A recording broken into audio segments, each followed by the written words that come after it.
मुरादाबाद का ग्रामीण थाना। एक आदमी डंडा लेकर थाने की तरफ जाता है। रास्ते में लोग उसको देखते रहते हैं। डंडे के ऊपर खून लगा होता है। पुलिस स्टेशन के पास में जाकर ही पुलिस वाले उसको रोकते हैं, लेकिन आदमी रुकता नहीं है और सीधा जाके इंस्पेक्टर के सामने कुर्सी पर बैठ जाता है और बोलता है कि मैंने अपने भांजे का कत्ल कर दिया है, सबूत के तौर पे ये डंडा है। नमस्कार, मेरा नाम है पंकज बेदी, आप देख रहे हैं जब तक। हम आपको इसी प्रकार की क्राइम स्टोरी बताते हैं। ये कहानी अब की है, हाल ही की है, जिसमें एक मामा अपने भांजे को मार देता है और उसके पीछे क्या कारण होता है आज हम आपको बताते हैं। तो कहानी शुरू होती है अल्मोड़ा से। अल्मोड़ा एक आदमी होता है जिसका नाम होता है उपेंद्र पाल। उपेंद्र पाल रहने वाला मुरादाबाद का था और वो एक राजमिस्त्री का काम करता था। अब मामा ने अपने भांजे का कत्ल क्यों किया, उसके पीछे की कहानी है ये। उपेंद्र पाल की दो बहनें थी। पहली बड़ी बहन जिसका एक बेटा शिवम, उसके बाद एक छोटी बहन जिसकी दो बेटियां। अब बेटियों का नाम हम नहीं ले सकते हैं, कुछ कारण वश है उसके पीछे। उसके बाद क्या होता है कि पहली बहन का जो पति है उसकी डेथ हो जाती है, उसकी मृत्यु हो जाती है किसी कारणवश से। उसके बाद बड़ी बहन की शादी दोबारा करी जाती है और दूसरी बहन के भी बच्चे होते हैं, दो बेटियां होती हैं। उसके पति की भी कुछ दिनों बाद डेथ हो जाती है, यानी कि मृत्यु हो जाती है। अब देवेंद्र पाल उसकी बहन की शादी के लिए बोलता है, लेकिन बहन नहीं मानती है। अब दोनों के बीच में थोड़ी सी बातचीत होती है। इस बातचीत के बाद एक ऐसा पारिवारिक तौर पे एक समस्या का हल निकाला जाता है कि बच्चियां अकेली हैं, आप अकेली हैं, इसलिए शिवम अभी 24 से 25 साल का है, क्यों ना शिवम को छोटी बहन के घर पे भेज दिया जाए। अब यहीं से कहानी शुरुआत होती है। अब शिवम जो होता है अपनी मौसी के घर पे रहना शुरू कर देता है। अब दो बहनें थी उसकी, दोनों बहनें जवान थी और अच्छी थी दिखने में। अब शिवम क्या करता है, अपनी एक दिन बहन का वीडियो बनाना शुरू कर देता है, अश्लील वीडियो। पहले तो वो अपनी बहन को, जो उसकी रिश्तेदारी में सौतेली बहन लगती है, उसको बोलता है कि आप मेरे साथ शारीरिक संबंध बनाओ, लेकिन शिवम की जो बहन होती है उसको मना कर देती है।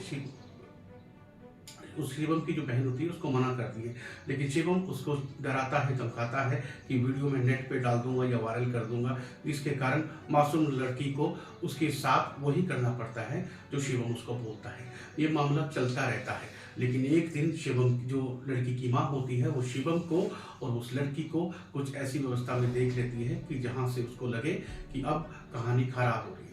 तो शिवम को वो समझाने की कोशिश करती है कि बेटा की तेरी बहन जैसी है, इसके साथ आप ऐसा काम मत करो, लेकिन शिवम वो बात मानता नहीं है। अब ये बात बढ़ती रहती है। थोड़े ही दिन बाद शिवम की जो लड़की की माँ होती है वो शिवम को वापस घर भेज देती है, अपनी जो दूसरी बहन है उसके घर पे। लेकिन दूसरी बहन के घर पे वो नहीं रहता है, फिर शिवम एक दिन अपने मामा के घर जो मुरादाबाद में रहते हैं वहां पर चला जाता है। अब शिवम के मामा को पहले ये बात थोड़ी सी बताते हैं उसके घर वाले की शिवम वहां पर क्यों आया है, और उसका मामा शिवम से बात करने की कोशिश करता है, उसको समझाने की कोशिश करता है जो तुम कर रहे हो वो गलत कर रहे हो। शिवम से वो बार बार मोबाइल मांगता है, लेकिन शिवम अपना मोबाइल नहीं देता है, क्योंकि उसी मोबाइल में कुछ न्यूड वीडियो थे उस लड़की के, और कुछ उसने वीडियो बनाए भी हुए थे उस लड़की के साथ, कि जब उसके साथ एक संपर्क करता है, एक रिलेशन बनाता है। अब शिवम का मामा उसे बार बार मोबाइल मांगने की कोशिश करता है, लेकिन मोबाइल नहीं देता है। अब जो मामा होते हैं उससे एक मोबाइल छीन लेते हैं जबरदस्ती, और जब वो वीडियो देखते हैं तो इतना उनको गुस्सा आता है कि इस प्रकार के उसमें वीडियो थे, तो वो क्या करते हैं, पास में खड़ा हुआ डंडा जो होता है उसको उठाते हैं और शिवम के प्राइवेट पार्ट पे मार देते हैं। और इतना ही नहीं, वो इतने भी गुस्से में आ जाते हैं कि उनको इतना गुस्सा होता है, वो डंडे से बार बार वार करते हैं, तब तक मारते हैं जब तक शिवम की मृत्यु ना हो जाए। उसके बाद वो लाश को ठिकाने लगाने के लिए पास की रेलवे लाइन के पास जाते हैं और वहां पर फेंक देते हैं। कुछ ही चंद ही पलों के बाद एक ट्रेन वहां से गुजरती है और शिवम की बॉडी के ऊपर से गुजर जाती है। अब शिवम की बॉडी के दो टुकड़े हो जाते हैं और मामा को बाद में लगता है कि शायद मुझसे कुछ गलत हो गया है। अब मामा क्या करते हैं, वो डंडा लेकर पुलिस के पास जाते हैं और बोलते हैं कि मैंने अपने भांजे का कत्ल कर दिया है, और उसके लिए प्रमाण वो डंडा, और पुलिस को बताते हैं कि जिस जगह पे मैंने लाश को ठिकाने लगाया था, और पूरी कहानी बताते हैं कि ऐसे ऐसे ये हुआ।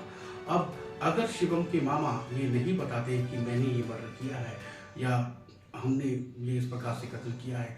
तो शायद इस कहानी में यही लगता कि शिवम ने गाड़ी के नीचे आके आत्महत्या करी है, लेकिन मामा को ये इसका कत्ल करने के बाद गुस्से गुस्से में कर तो दिया, कारण भी बनता था, उनके पास एक कारण भी था। उन्होंने किस मजबूरी में मर्डर किया या कुछ हालात में उसने एक मुजरिम बना दिया, ये एक पारिवारिक समस्या है, उसके कारण वो बन गए, कातिल बन गए।